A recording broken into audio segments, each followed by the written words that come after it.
Segera download yang Quran disebut oleh Tadabbur, Al-Quran, dia meraih tafsir kebaikan. dalam genggaman Contoh, Anda. bulan Ramadan adalah bulan Al-Quran.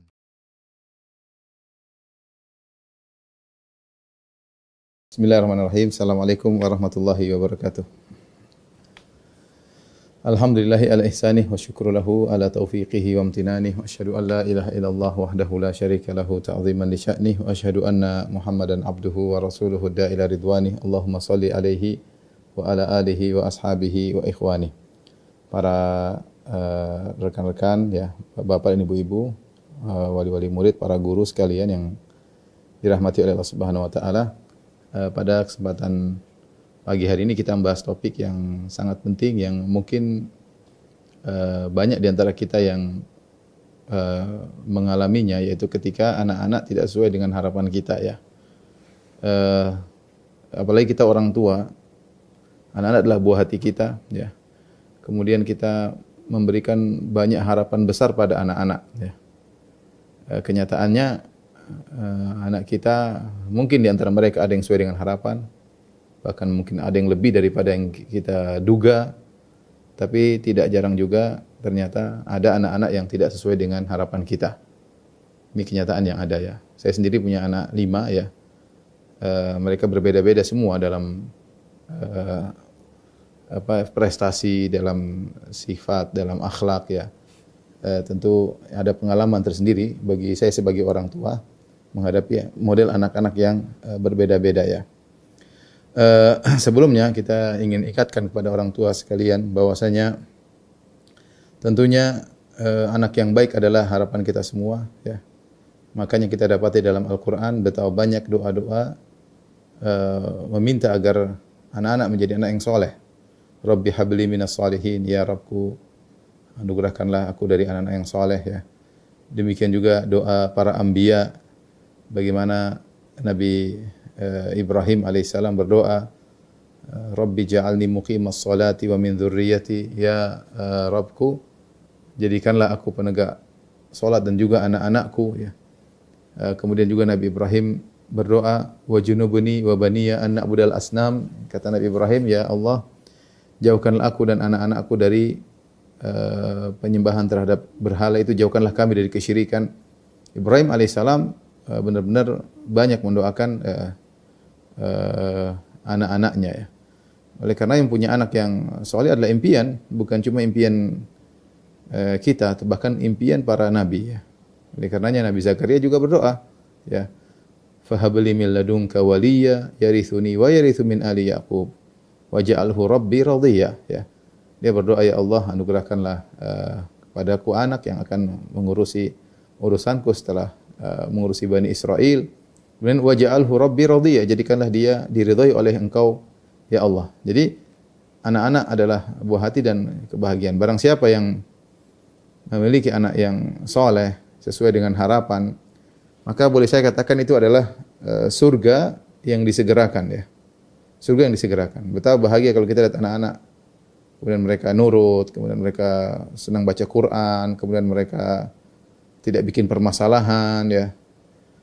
Sehingga benar-benar anak-anak membawa kebahagiaan ya. Makanya Allah mengatakan al-malu wal banuna zinatul hayatid dunya. Sungguhnya harta dan anak-anak adalah perhiasan dunia. Bahkan boleh saya katakan anak-anak yang soleh, anak-anak yang taat itu lebih indah daripada harta ya, lebih indah daripada harta. Dan ternyata kebahagiaan tersebut bukan cuma di dunia, bahkan berlanjut di alam yang lain. Ketika seorang sudah meninggal dunia, maka anaknya yang soleh akan selalu mendoakannya. Makanya Nabi sallallahu alaihi wasallam mengatakan, idza mata ibnu adam inqata'a amalu illa min salas.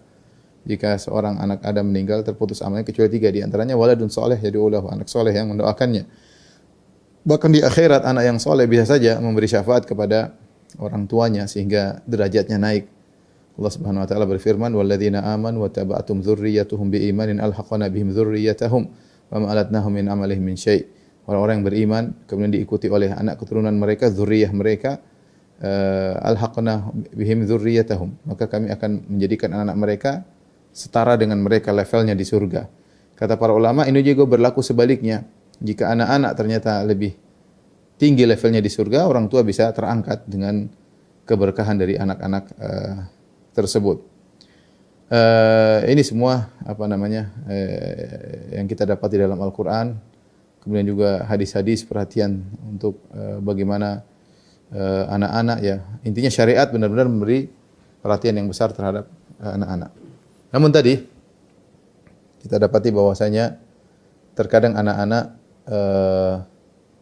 tidak sesuai dengan harapan. Makanya Allah mengatakan wa'lamu annama amwalukum wa auladukum fitnah. Ketahuilah bahwasanya harta kalian dan anak-anak kalian adalah fitnah.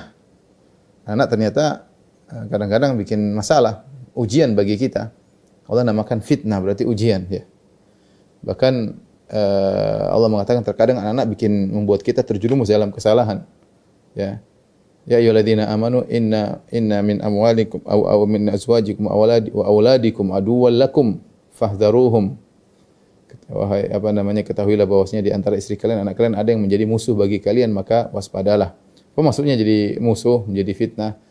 Maksudnya terkadang anak-anak menjerumuskan orang tuanya ke dalam kesalahan ya, dalam kemaksiatan ya. Seperti Nabi sallallahu alaihi wasallam mengatakan bahwasanya al-aulad tentang anak-anak adalah mabkhalatun wa majbanatun. Anak-anak itu bisa bikin orang tua jadi pelit karena terlalu mikir anak-anak sehingga akhirnya kurang bersedekah. Anak-anaknya semua dituruti, ingin ini beli, ingin beli anu. Terkadang menjadi majbanah, datangkan rasa takut. Sebagian kalau ada hal-hal yang perlu perjuangan tidak jadi berjuang gara-gara mikirin anak-anak. Jadi memang anak-anak selain dia merupakan perhiasan yang indah, merupakan salah satu sumber kebahagiaan, terkadang bisa menjadi fitnah dan musuh sebagaimana firman Allah Subhanahu wa taala. Dari sini kita tahu bahwasanya terkadang anak-anak tidak sesuai dengan apa yang kita harapkan. Nah, bagaimana kita mensikapi anak-anak yang seperti itu ya? Ikhwan dan akhwat, bapak-bapak dan ibu dirahmati Allah Subhanahu wa taala. Yang pertama harus kita ingat dan kita camkan bahwasanya mendidik anak-anak adalah ibadah. Mentarbiyah anak-anak adalah ibadah. Ibadah yang Allah bebankan kepada kita sebagai orang tua, ayah dan ibu. Alhamdulillah adanya sekolah ya, seperti Madinah Islamic School atau sekolah-sekolah yang lainnya. Itulah membantu kita dalam menjalankan kewajiban tersebut. Tetapi bukan berarti tanggung jawab di tangan mereka, tidak ya. Itu sarana yang membantu kita untuk bisa menunaikan kewajiban kita. Tetapi bukan tanggung jawab di tangan mereka. Ada kesalahan sebagian orang tua ketika meletakkan anaknya di pondok misalnya. Seakan-akan hidayah dan kesesatan anak tersebut bergantung pada pondok tadi ya. Sehingga dia kurang kontak sama anak-anak, mentang-mentang mungkin dia sudah bayar atau sudah mengeluarkan biaya, sehingga semua hal dia serahkan kepada pondok yang dititipkan anak tersebut. Kita katakan tidak ya. Pondok, sekolah, Islamic school ya, atau Islamic boarding school dan yang lain itu hanyalah sarana yang bantu kita dalam rangka untuk mendidik anak-anak, karena mendidik anak-anak adalah kewajiban kita. Allah Subhanahu wa taala berfirman dalam Al-Qur'an, "Ya ayyuhalladzina amanu qu anfusakum wa ahlikum nara wa quduhan nasu wal hijarah." Wahai orang-orang yang beriman, jagalah diri kalian dan keluarga kalian dari api neraka jahanam ya.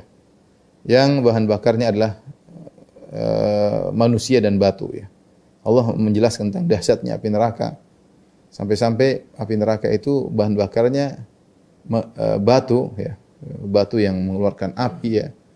Bukan sekadar kalau kita di dunia ada bahan bakar batu seperti batu bara, seperti di sana tentu batu baranya berbeda. Intinya batu jadi bahan bakar. Bahkan manusia itu sendiri bahan bakar. Manusia terbakar dan membakar ya. Dia terbakar dan membakar.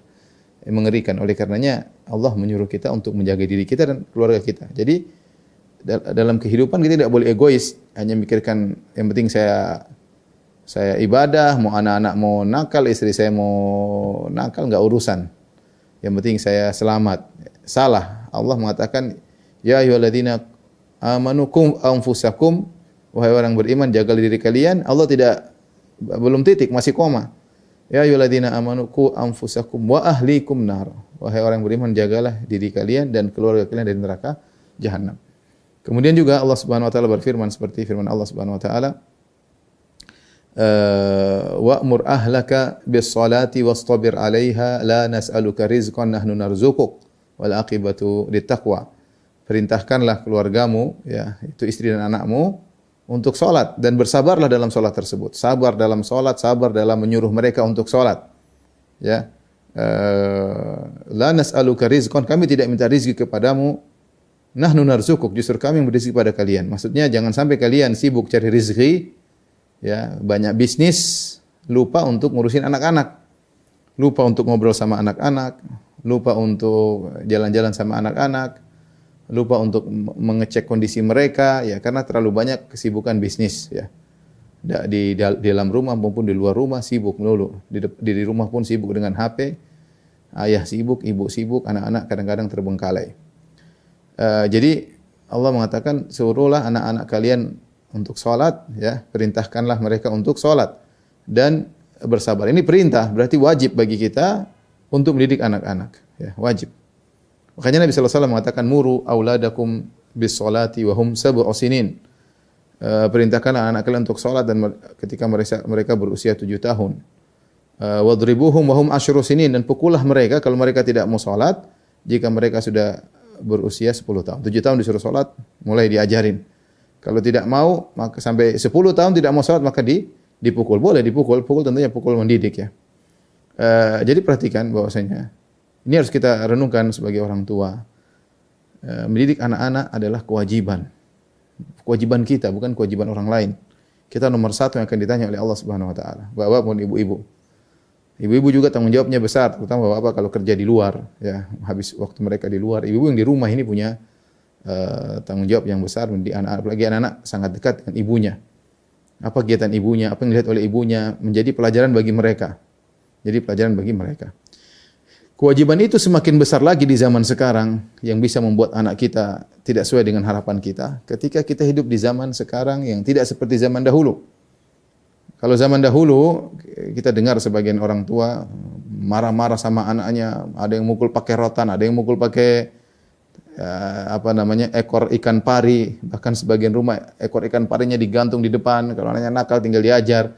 Dan anaknya jadi berhasil, rajin sholat, rajin ngaji. Sebagian teman-teman cerita, saya dulu dipukulin sama orang tua saya, alhamdulillah saya bersyukur sekarang saya bisa ngaji. Kalau enggak dulu mungkin saya nakal kayak apa.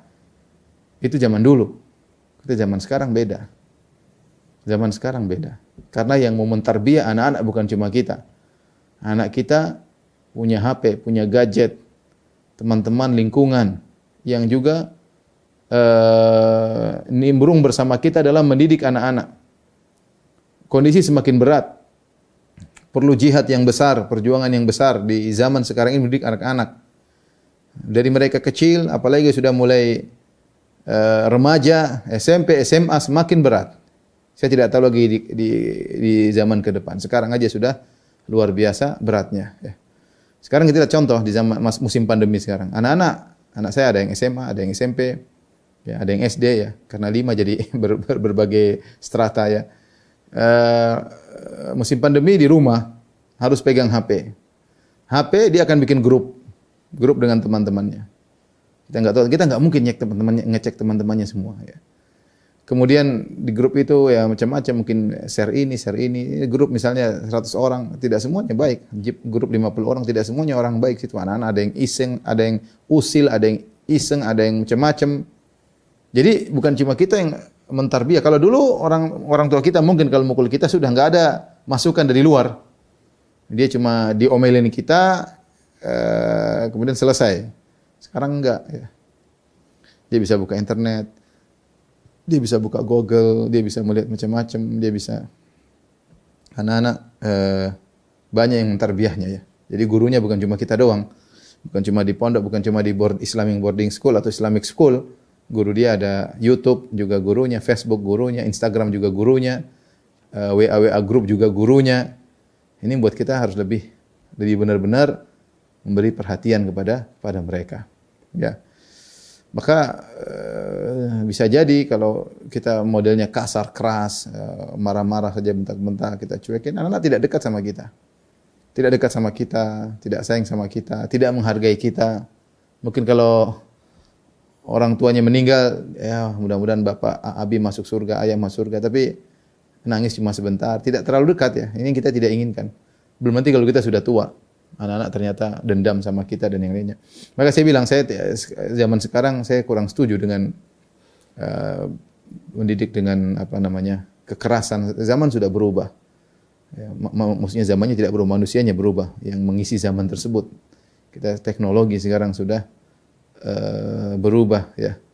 Anak-anak harus diperhatikan lebih ekstra, bahkan saya katakan ini adalah jihad dari orang tua mendidik anak-anak. Makanya kalau kita tidak menghadirkan ini ibadah, terkadang kita malas, terkadang kita mudah emosi, terkadang kita mudah marah, terkadang kita mudah kecewa. Jadi tapi kalau kita bilang ini ibadah, berhasil enggak berhasil bukan urusan saya. Urusan saya adalah saya berusaha semaksimal mungkin untuk mendidik anak-anak saya. Ya. Saya ngobrol sama mereka, saya jadikan kawan sama mereka, saya beri waktu sama mereka. Saya berjalan berdua ngobrol sama dia, ya. Harus saya lakukan. Ya. Sering ada yang tagaful, pura-pura enggak tahu. Ya, kita ngerti dia melakukan kesalahan, tapi tidak semua kesalahan kita tegur. Tidak semua kesalahan kemudian kita ngamuk, tidak semua kita dikte. Anak-anak zaman sekarang berbeda ya. Makanya saya takjub dengan perkataan salah seorang guru, dia mengatakan kalau mendidik anak-anak zaman sekarang sama seperti kita masak makanan yang makanan tersebut apinya harus kecil tapi enggak boleh ditinggalin. Enggak boleh dibesarin apinya, enggak boleh terlalu kecil tapi apinya kecil dijaga, jangan sampai mati. Kalau dibiarin mungkin mati di tengah jalan, apinya enggak masak-masak. Kalau dibesarin nanti rusak makanannya ya. Maka anak seperti itu, kita sering cek, tapi tidak terlalu sering sekali. Intensitasnya kita perkirakan, kualitas juga jangan terlalu besar dalam teguran dan yang lainnya. Ini semua adalah usaha yang mungkin nanti akan dibahas oleh pemateri berikutnya tentang psikologi bagaimana menghadapi anak-anak yang tidak sesuai dengan harapan. Tapi saya ingin menekankan kepada ayah bunda sekalian, bapak ibu-ibu, kita sebagai orang tua murid ya, yakinlah bahwasanya ketika kita mendidik anak-anak, kita sisihkan waktu untuk ngobrol dengan mereka, kita dapat pahala dari Allah Subhanahu wa taala. Ya. Kalau memang ini perkara yang sepele, kenapa para nabi dahulu mereka berdoa untuk perhatian sama anak-anak ya. Bahkan Allah memuji para nabi karena mereka perhatian sama anak mereka. Seperti Nabi Ismail wa kana wadhkur fil kitab Ismail innahu kana shadiqal wa'di wa kana rasulan nabiyya wa kana ya'muru ahlahu bis salati waz zakati wa kana 'inda rabbih mardiyya ya. Kata Allah Subhanahu wa taala, lihatlah Ismail ya. Dia wa kana ya'muru ahlahu bis salati waz zakat, dia menyuruh keluarganya, itu istri dan anak-anaknya untuk salat dan bayar zakat. Allah juga memuji para penghuni surga yang Allah sebutkan dalam surat Al-Furqan, dikenal dengan ibadur rahman. Kata Allah di akhir-akhir surat Al-Furqan, wa ibadur rahmanil ladzina yamshuna 'alal ardi hauna. Hamba-hamba Allah yang mereka adalah penghuni surga, yang di akhir ayat Allah mengatakan ulaika yujzaunal ghurfata bima sabaru. Mereka itulah orang-orang yang mendapatkan surga karena kesabaran mereka. Di antara ciri-ciri mereka, Allah sebutkan mereka berinfak, mereka salat malam, mereka bertobat kepada Allah. Di antaranya kata Allah, walladzina yaquluna rabbana hab lana min azwajina wa dzurriyyatina qurrata a'yun. Yaitu orang-orang yang berdoa kepada Allah, ya Rabb kami, anugerahkanlah kepada kami istri-istri dan anak-anak yang menjadi penyujuk pandangan kami, membawa kebahagiaan bagi kami. Jadi ciri-ciri orang soleh adalah mendoakan anak-anaknya. Kita tanya sama diri kita, sudah seberapa sering kita doain anak-anak? Atau kita doa yang penting dunia bisa beli ini, bisa punya ini, bisa ini. Kapan kita doain anak-anak ya? Sejauh mana? Karena di ciri-ciri penghuni surga adalah mendoakan anak-anak. Ciri-ciri penghuni surga adalah mendoakan anak-anak. Ya, dan perlu kesabaran. Ini yang perlu, benar-benar saya ingin tekankan ya. Baik, ini poin pertama. Poin berikutnya, di antara sikap-sikap yang bisa kita lakukan, kalau kita sudah berusaha semaksimal mungkin mendidik anak-anak, sudah kita taruh di Islamic school, sudah masukkan pondok, mungkin kita datangkan guru ngaji, mungkin kita datangkan juga ilmu dunia mereka, ada les matematika, les apa kayak fisika, kimia kayak apa, les bahasa Inggris kayak les bahasa Arab. Kita sudah berusaha, namun anak tidak sesuai dengan harapan. Dan itu sangat mungkin terjadi. Sangat mungkin terjadi. Maka ada beberapa yang perlu poin kita introspeksi diri ketika menghadapi hal seperti ini. Pertama, ikhwan akhwat yang rahmati Allah Subhanahu wa taala, saya sampaikan pertama, jangan terlalu masang harapan tinggi kepada anak-anak ya. Kita yang normal-normal saja. Kadang kita terpacu kenapa kita lihat di YouTube ada anak kecil sudah hafal ini, hafal anu. Kita ingin anak kita seperti itu, tapi kita tahu kemampuan anak kita ternyata tidak bisa seperti itu. Kita maksa berlebihan. Ya. Kita ingin anak kita misalnya umur lulus SD sudah hafal Quran, misalnya ya, misalnya. Itu ada di televisi kok ada yang belum lulus SD sudah hafal Quran. Kita ingin anak kita kamu harus bisa seperti itu. Sementara pengorbanan yang kita keluarkan untuk anak kita tidak seperti bapak anak itu. Bapak anak itu, ibu anak itu nemani anaknya mungkin 24 jam kalau bahasa kita.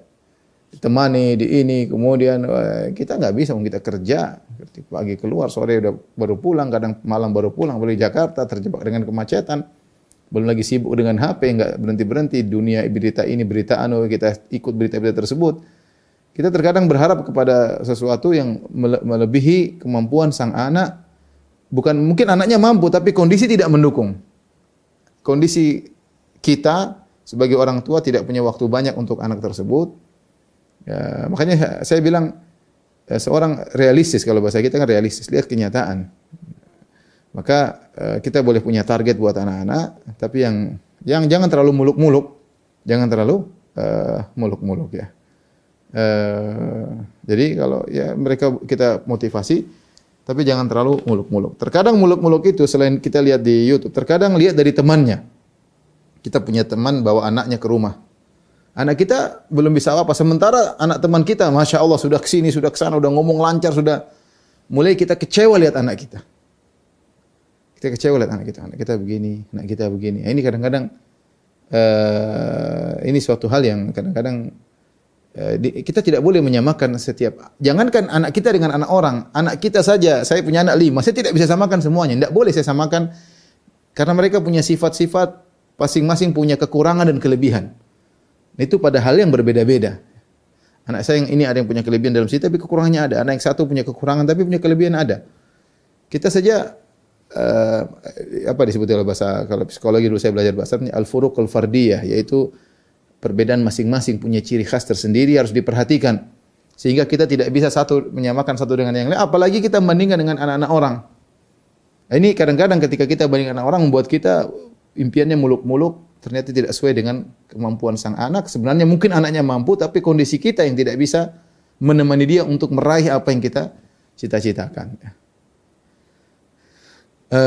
Maka ini perlu kita perhatikan ya. Jangan terlalu pasang harapan terlalu tinggi.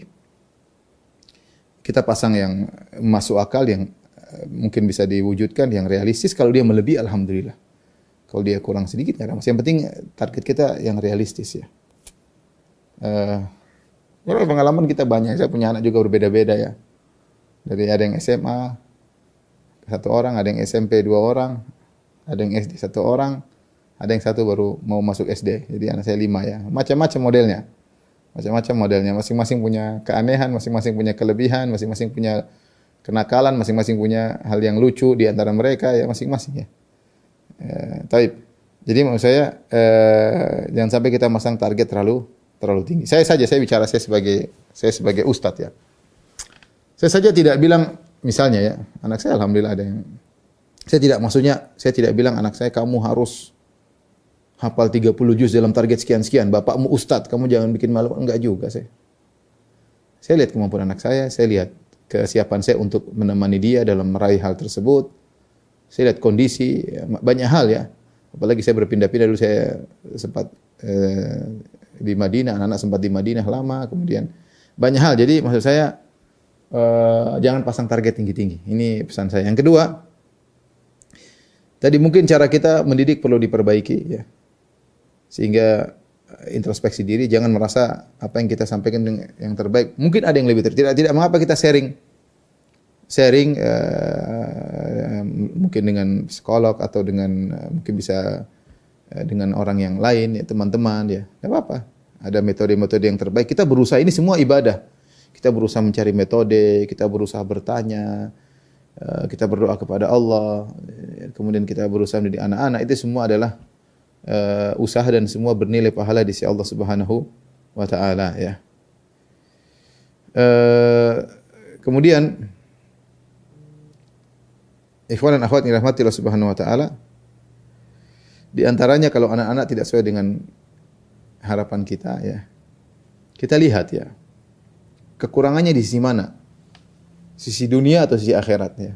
Anak-anak ada yang memang dari misalnya IQ-nya tidak tinggi ya. IQ-nya memang kemampuannya terbatas ya. Dia belajar dunia sulit untuk maju. Dia belajar agama juga sulit untuk menghafal. Ya kita harus ya sudah ini kita harus mengakui tersebut. Tidak boleh kita kemudian bebani dia di luar kemampuan dia. Ya. Kita tidak boleh membebani di luar kemampuan dia ya. Kalau ternyata dia tidak sesuai target bukan karena kemampuannya tapi karena kondisi, maka itu mungkin bisa kita perbaiki ya. Mungkin dia malas padahal dia pintar misalnya. Atau mungkin dia terlalu banyak main game ya, padahal dia mampu misalnya. Atau dia sering keluar malam, SMA sering keluar malam, padahal dia mampu. Ini berarti tinggal ini lebih maksudnya ada harapan kita untuk membuat dia lebih baik ya. Tapi kalau ternyata dia tidak sesuai dengan harapan kita karena memang kemampuannya tidak ada. IQ-nya ternyata terbatas ya. Kita ajak ngomong kurang paham dan ada anak-anak seperti itu ya. Dia sudah berusaha datangkan guru les ternyata nilainya tetap aja segitu. Ya udah jangan bebani dia di luar kemampuan. Enggak apa-apa dia sekolah apa yang bisa dia raih tapi nanti kita cari kelebihan dia pasti punya kelebihan. Saya yakin dia pasti punya kelebihan ya. Tidak semua orang berhasil ya. Tidak harus ranking 1 ya. Saya kemarin baru ngobrol sama kawan saya yang alhamdulillah ya. Ya orang kaya raya lah. Dia bilang, "Ustaz, teman-teman saya SMA dulu ya mereka ranking 1 depan ternyata sekarang ya artinya di bawah ya, ekonominya juga di bawah ya. Bahkan ada teman saya juga yang juga ya orang kaya juga, Ustaz, teman-teman saya dulu yang ranking 1 sekarang jadi anak buah saya. Jadi saya yakin anak-anak pasti punya kelebihan.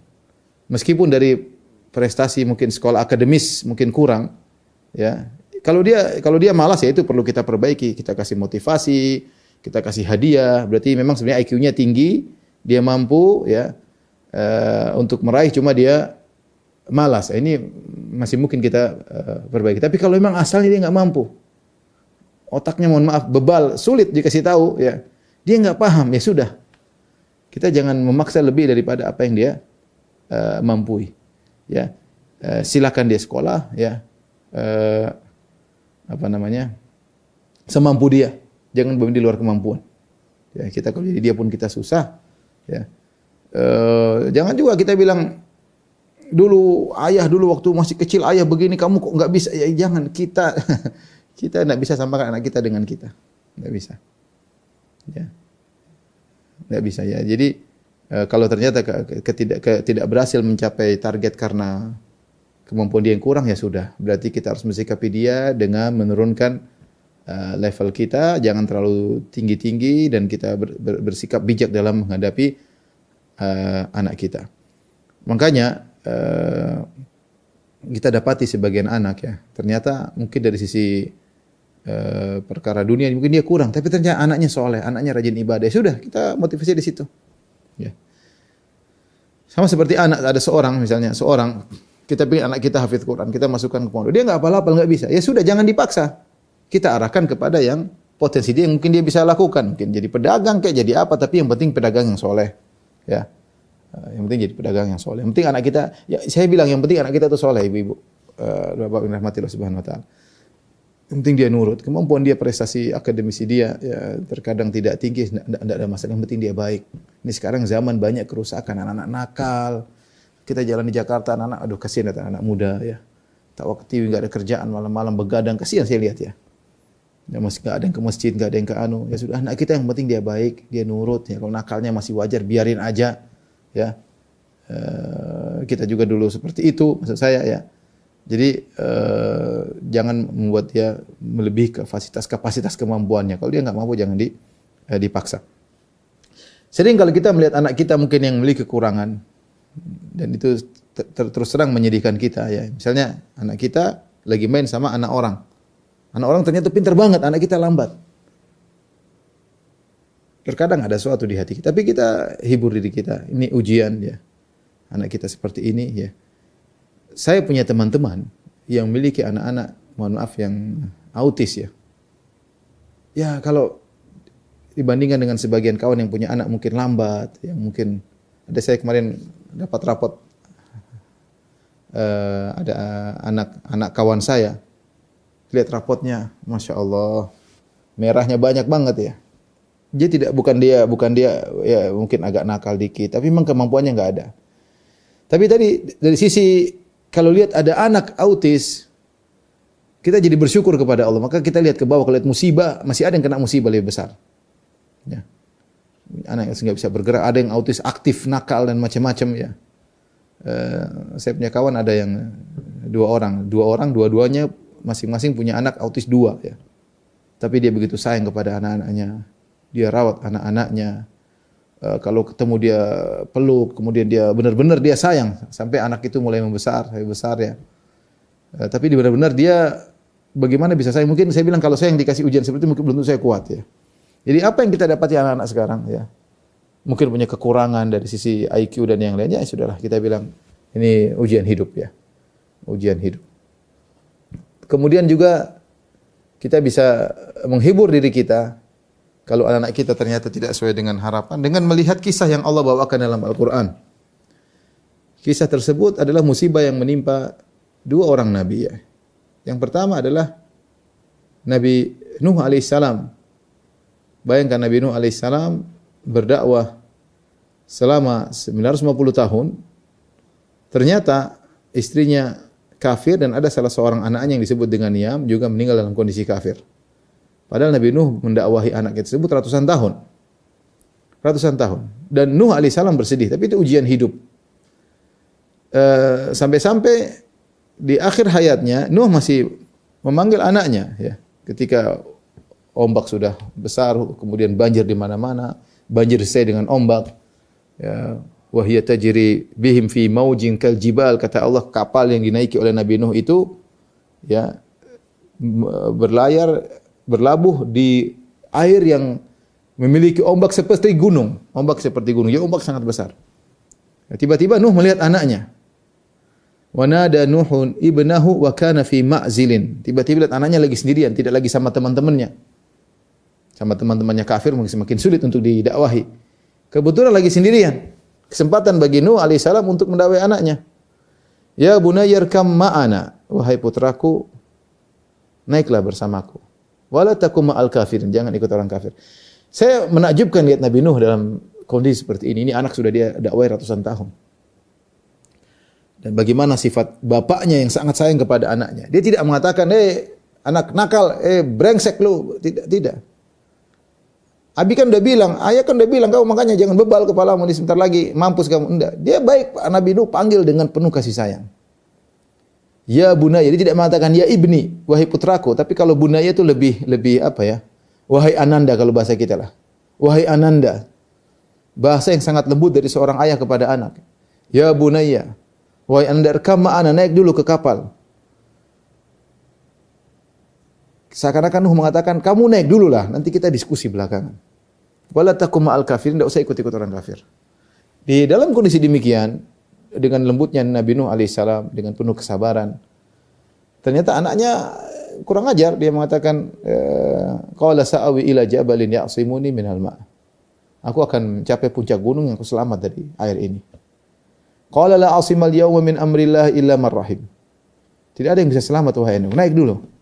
Nabi Nuh ketika sedang mendakwahi anaknya, wa hala bainahumal mauju fa kana minal mughraqin. Tiba-tiba ada ombak kemudian menenggelamkan sang anak. Ini kita saja, kita ini siapa dibandingkan Nabi Nuh alaihissalam yang seorang nabi yang disebut dengan ulul azmi minar rusul, dari nabi-nabi yang dipuji oleh Allah, 5 nabi terbaik ya. Ulul azmi minar rusul di antaranya Nabi Nuh alaihissalam yang bersabar luar biasa ya, dan sangat bersyukur kepada Allah Subhanahu wa taala dengan ujian yang luar biasa, tak bersyukur kepada Allah, diuji dengan anak yang kafir. Ya. Anak yang kafir, anak yang bebal. Nabi Nuh sudah berdakwah 950 tahun, dimusuhi oleh kaumnya, ditambah lagi dengan anaknya yang kurang ajar, ditambah lagi istrinya yang kafirah. Ya, ketika kita mengingat kisah Nabi Nuh, ya kita bilang kita ini diuji enggak ada apa-apanya. Anak saya bukan anak kafir, alhamdulillah. Anak saya cuma nakal, mungkin cuma terjerumus dalam ini, terjerumus anu. Ya, saya harus bisa berjuang ya, berdoa kepada Allah untuk mendidik anak saya. Tapi di antara kisah yang lain yang Allah sebutkan dalam Al-Qur'an adalah kisah Nabi Yakub alaihissalam. Kisah yang masyhur yang Allah sebut dalam surat Yusuf. Bagaimana anak-anaknya yang 10 orang ini punya anak 12. 10 orangnya ternyata menipu dia dengan membawa Yusuf dimasukkan dalam sumur, dibuang, intinya dipisahkan dari ayahnya. Ya, anak kurang ajar ya. Membuat makar untuk menipu bapaknya, pada bapaknya seorang nabi. Kemudian diambillah adiknya Nabi Yusuf yang sangat disayang oleh Yakub alaihissalam. Sangat sayang kepada Yusuf. Diambil, dimasukkan dalam sumur, kemudian terpisah dari sang ayah puluhan tahun. Tapi apa kata Nabi Yakub alaihissalam ketika dilaporkan bahwasanya Yusuf sudah mati dimakan oleh serigala? Ayahnya mengatakan, qala bal sawwalat lakum anfusukum amran fasabrun jamil. Sungguhnya jiwa kalian, nafsu kalian yang membuat kalian menggampangkan melakukan hal tersebut. Ya. Fasabrun jamil, dan aku hanya bisa mengatakan sabrun jamil, sabar yang indah. Apa itu sabar yang indah? Adalah kesabaran tanpa mengeluh kepada manusia. Fasabrun jamil wallahul musta'an, dan Allah adalah tempat penolong. Artinya aku tidak bisa sabar dengan sabar yang indah kecuali dengan pertolongan Allah Subhanahu wa taala. Ya. Wasbir wa ma sabruka illa billah. Bersabarlah, dan engkau tidak bisa bersabar kecuali dengan izin Allah Subhanahu wa taala. Lihat bagaimana Yakub alaihissalam diuji dengan anak-anak yang nakal 10 orang, namun dia bersabar menghadapi kenakalan anak-anaknya, tetap dihadapi sebagai ujian dalam kehidupan ini. Intinya ibu-ibu dan bapak yang dirahmati Allah Subhanahu wa taala, jika kita mendapati anak kita tidak sesuai dengan harapan kita, yang pertama tetap kita berusaha mendidiknya semaksimal mungkin. Yang penting kita punya hujah di hadapan Allah, menjalankan kewajiban amanah yang Allah bebankan kepada kita. Kita berusaha mendidiknya. Masalah berhasil enggak berhasil, urusan Allah Subhanahu wa taala. Yang penting kalau saya dihadapkan di hadapan Allah, kalau Allah tanya, "Kau sudah didik anakmu?" Sudah ya Allah. Mana buktinya? Ini, saya sudah begini, saya sudah ajak ngobrol, saya sudah ini. Yang penting kita punya hujah di hadapan Allah, punya argumentasi di hadapan Allah bahwasanya saya sudah mendidik anak saya. Sudahkah kita mampu menjawab pertanyaan Allah kalau Allah bertanya, "Sudahkah kau mendidik anakmu?" Kullukum mas'ulun wa kullukum mas'ulun an ra'iyatihi. Setiap kalian bertanggung jawab, dan setiap kalian akan diminta bertanggung jawab atas apa yang dia pimpin, termasuk anaknya. Dia akan diminta. Yakin kita semua akan beri di hadapan Allah dan akan ditanya. Ataukah kita lalai, semua apa yang anak mau kita berikan, ya, mau ini kita berikan, tidak kita perhatikan, tidak kita ini, kita mungkin marah-marah, mungkin artinya kita tidak bisa mendidik dengan baik. Ya, kalau kita tidak bisa mendidik dengan baik, ya maka sulit kita menjawab pertanyaan Allah nanti pada hari kiamat. Kemudian tadi zaman sekarang saya ingin sampaikan bahwasanya metode yang terbaik adalah metode dekat dengan anak-anak. Ini menurut pandangan saya metode yang terbaik adalah metode dekat dengan anak-anak. Jangan sampai ada gap antara kita dengan anak-anak sehingga anak menjauh. Jadikanlah anak-anak kalau dia punya masalah dia curhat sama ibunya. Bagaimana caranya? Seakan-akan ibunya adalah seorang temannya.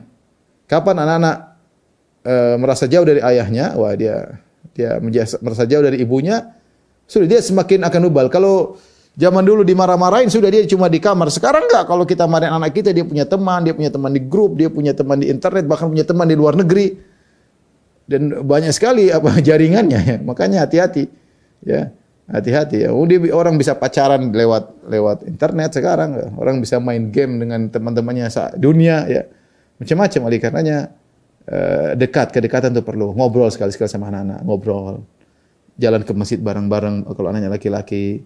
Nah, perempuan duduk bareng-bareng sama ibunya. Jangan ibu cuma main HP, anak juga main HP, terus gimana mau didik anak? Demikian yang bisa saya sampaikan, waktunya sudah selesai ya. Sebagaimana diberitahukan tadi, semoga yang sedikit ini bermanfaat bagi saya pribadi, mengingatkan diri saya dan juga kepada para hadirin dan hadirat. Wallahu alam bisawab.